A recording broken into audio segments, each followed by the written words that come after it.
నమస్తే. తమిళనాడు రాజకీయాలన్నీ కూడా రసవత్తంగా మారిపోయినాయి. ఒక పక్కన ఇండివిజువల్గా టీవీకే పార్టీ 108 సీట్లను గెలుచుకున్నప్పటికీ కేవలం 10 సీట్లను సమకూర్చుకోవడంలో విఫలమైపోతూ ఉన్నది.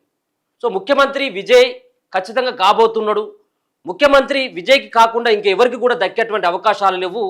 ఆ ఫిగర్ చూసిన తర్వాత ఒకసారి చూస్తే డిఎంకే పార్టీకి వచ్చినటువంటి సీట్లు ఎన్నాయా అంటే 59, అన్నా డిఎంకేకు 47 సీట్లు రావడం జరిగింది.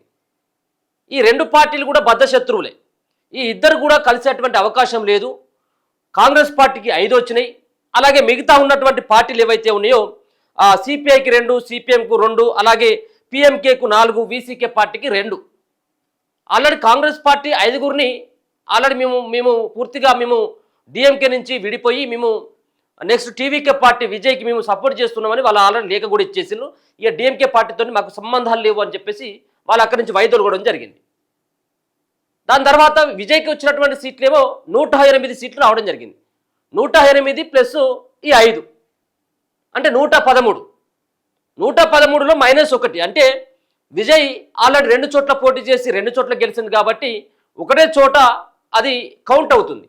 కాబట్టి కౌంట్ అయినటువంటి దాన్ని పరిగణలోకి తీసుకుంటే ఆల్రెడీ 108 ప్లస్ 5 113, 113 -1 అంటే 112. అంటే ప్రభుత్వం ఏర్పాటు చేయడానికి 118 కావాలి. కేవలం ఒక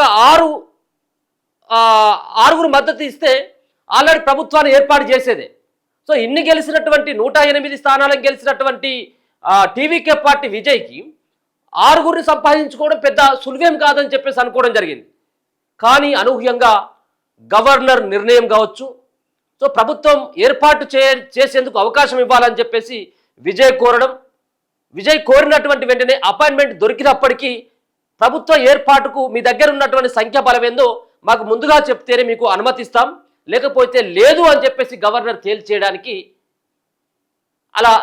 అలా నిర్ణయాన్ని ప్రకటించడం అంటే ఏదో జరగబోతా ఉన్నది. అంటే ముఖ్యమంత్రిగా అవకాశం విజయ్కి లేనట్టేనని చెప్పేసి మనం అర్థం చేసుకోవచ్చు. ముఖ్యంగా 2 పార్టీలు కలిసి ముఖ్యమంత్రి స్థానాన్ని వాళ్ళ అదుపులోనే వాళ్ళ ఆధీనంలోనే పెట్టుకునేందుకు డిఎంకే, అన్నా డిఎంకే పార్టీలు ప్రధానంగా ప్రయత్నాలు చేస్తూ ఉన్నాయి. సిపిఎం, సిపిఐ పార్టీలు కూడా మేము డిఎంకే పార్టీతోనే ఉంటామని చెప్పిండ్రు.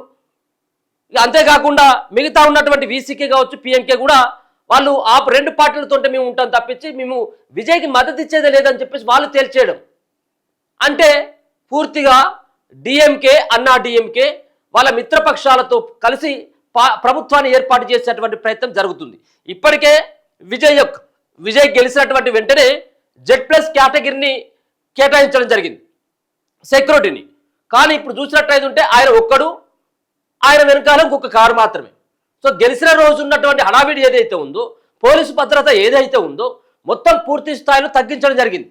ఎక్కడ కూడా లేదు. సామాన్యులాగా ఇన్ని రోజులు ఏ విధంగానైతే విజయ్ కాలం ఏ విధంగానైతే ప్రజల్లో తిరిగిండో ఇప్పుడు కూడా అదే విధంగా ఉన్నాడు. కేవలం 1 రోజు 2 రోజులు మాత్రమే హడావిడి నడిచింది. ఇక ఇప్పుడు నెక్స్ట్ అంతా కూడా ఇప్పుడు సామాన్యులాగానే విజయ్ పరిస్థితి మారిపోయింది. మరి ఇంకా 6గురు ఎక్కడి నుంచి తీసుకొచ్చుకుంటాడు? ఏ పార్టీ మద్దతు ఇచ్చేటువంటి అవకాశం లేదు. కాబట్టి ఇక్కడ బద్ధశత్రువులైనటువంటి ఇద్దరు, అంటే ఒకరేమో బీజేపీ పార్టీ మీతోటి కలిసి అన్నా డిఎంకే తోటి బీజేపీ ఉంది అని చెప్పేసి అక్కడ డిఎంకే పార్టీ వీళ్ళిద్దరు గెలవలేదు. డిఎంకే పార్టీకి ఏమో కాంగ్రెస్ మద్దతు ఇచ్చింది. కాబట్టి బీజేపీ పక్కకు పోయి ఆల్రెడీ బీజేపీ ఒకటే గెలిచింది. బీజేపీ లేకుండా ఇటు కాంగ్రెస్ ఎట్లాగూ పక్కకు తప్పుకునేది కాబట్టి కేవలం అన్నా డిఎంకే ఈ 2 పార్టీలు కలిసినట్టయితే ఉంటే వీళ్ళకి వచ్చేటువంటి దరిదాపుగా 49 వాళ్ళకు, 59 డిఎంకేకు ఉన్నాయి, 47 వీళ్ళకు ఉన్నాయి అన్నా డిఎంకే. 2 కలిసినట్టయితే ఉంటే 106. ఇంకా కావాల్సింది 12. 12లో ఇక్కడ కాంగ్రెస్ పక్కకు పెట్టేట్టయితే ఉంటే సిపిఐ 2, కాంగ్రెస్ సిపిఐ 2, సిపిఎం 2, 4 అయిపోయినాయి. పిఎంకే 4, 8 అయిపోయినాయి. అలాగే వీసీకే పార్టీ 2 అంటే 10. ఇంకా మిగతా ఉన్నటువంటి ఇంకొక ఇండిపెండెంట్లు కూడా ఇంకొక 2 ఉన్నాయి. వాళ్ళందరితో కలిసి ఆల్మోస్ట్ వీళ్ళకు 120 సీట్లు దాటిపోయేటువంటి అవకాశమే ఉన్నది. Magic figure 118. అయితే ఇప్పటికీ సంప్రదింపులు జరుగుతున్నట్టుగా, ప్రభుత్వం ఏర్పాటుకు అందుకే విజయ్కి అవకాశం ఇవ్వనట్టుగా తెలుస్తుంది. ఇదంతా కూడా ఒక స్కెచ్ నడిచింది. అక్కడ అమిత్ షా చక్రం తిప్పిండు, మోదీ చక్రం తిప్పిండు.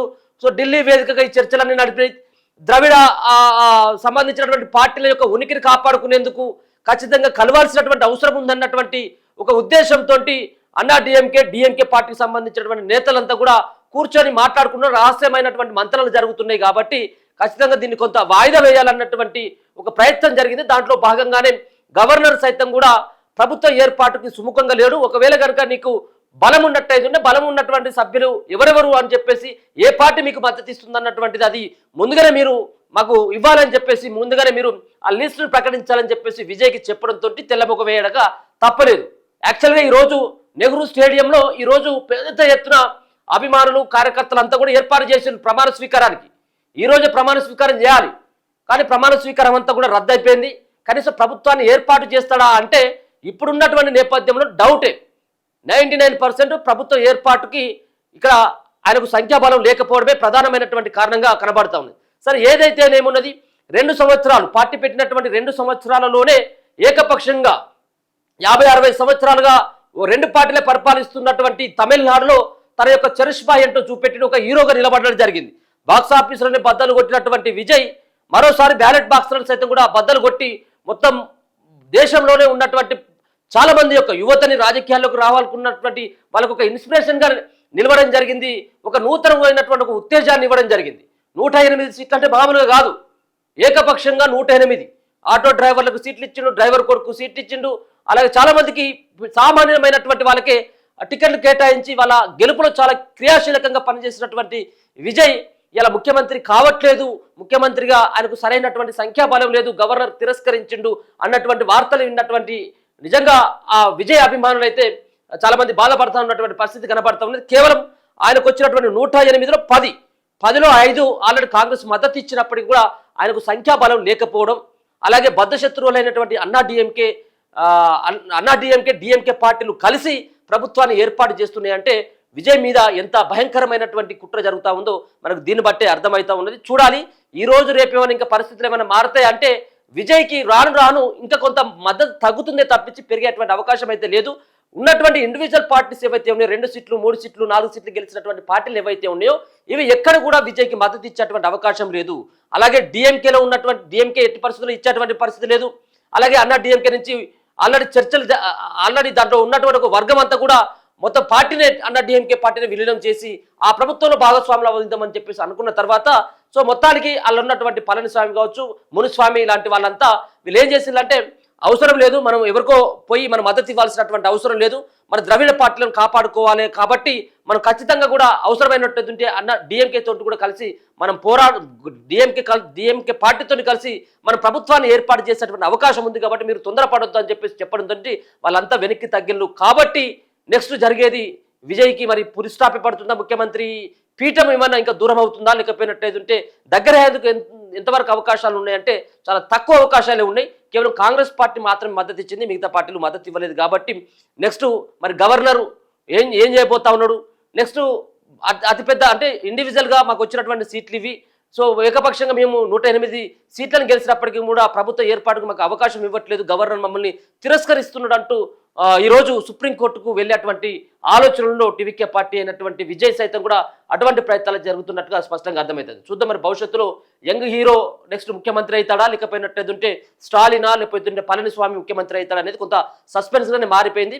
సో మొత్తానికైతే జెడ్ ప్లస్ కేటగిరీని తొలగించడం కావచ్చు, భద్రతా సిబ్బందిని తొలగించడం కావచ్చు, అలాగే అక్కడ ఉన్నటువంటి వాళ్ళ ఇంటి దగ్గర ఉన్నటువంటి పోలీసులు సైతం కూడా చాలా తక్కువ మంది ఉన్నారు కాబట్టి విజయ్ కొంత కష్టంగానే మారిపోయినట్టుగా మనం అయితే స్పష్టంగా చెప్పుకోవచ్చు. చూస్తూనే ఉండండి మన తొలి.